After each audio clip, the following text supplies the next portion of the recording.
Добрый день! Мы рады вітаць вас у Пагародніцкай сярэдняй школе, у нашым утульным кабінеце беларускай мовы і літаратуры. Кабінет стаў тым месцам, дзе кожны можа знайсці для сябе нешта цікавае і карыснае, далучыцца душой да беларускай культуры і да нашага беларускага слова.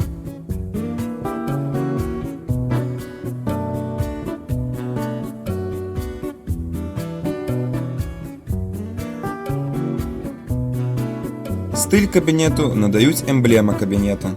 Беларускі Васілёк, літаратурная карта Беларусі, этнаграфічны куток, галерэя партрэтаў беларускіх пісьменнікаў.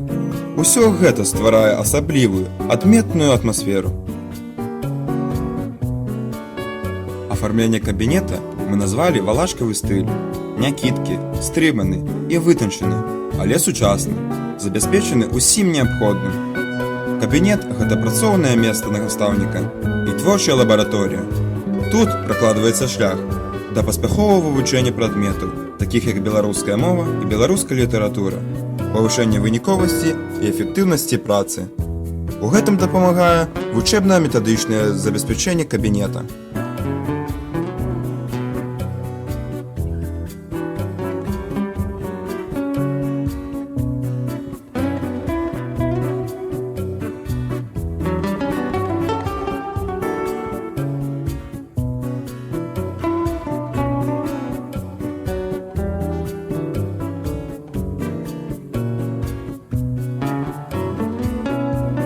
Этнаграфічны куток створаны сіламі вучняў, бацькоў і настаўнікаў нашай школы.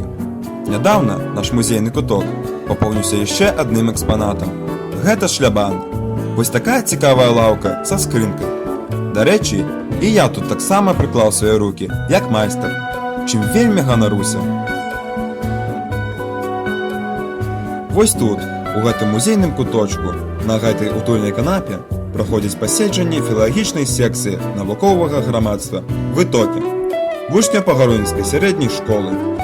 Тут нараджаюцца нашыя таленты, тут пішуцца новыя працы, ствараюцца праекты, а затым з годнасцю абараняюцца. Філалагічная секцыя навуковага грамадства вучняў працуе 10-й год. Нас цікавяць розныя тэмы, ад паходжання нашых прозвішчаў і назваў паселішчаў, асаблівасці мясцовых абрадаў і традыцый да сучасных тэндэнцый у развіцці беларускага слова, беларускай літаратуры.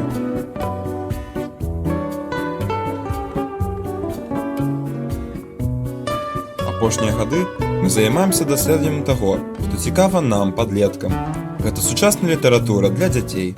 Так, у мінулым годзе мы даследавалі развіццё тэмы сіроцтва ў творчасці беларускіх пісьменнікаў канца 20-го стагоддзя і пачатку 21-го стагоддзя. Для аналізу мы ўзялі аповесці Валерія Габеева «Ведьміна Тоня», Андрэя Федарэнкі «Аўганская шкатулка», Ірыны Жарнасек «Маналіта».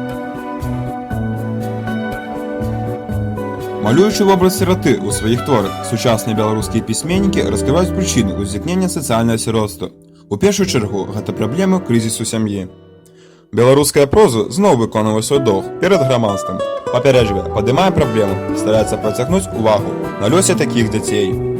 Толькі ўдзел у лёсе сіраты нераўнадушных людзей, увага грамадства і дзяржавы могуць вырашыць набалелыя пытанні.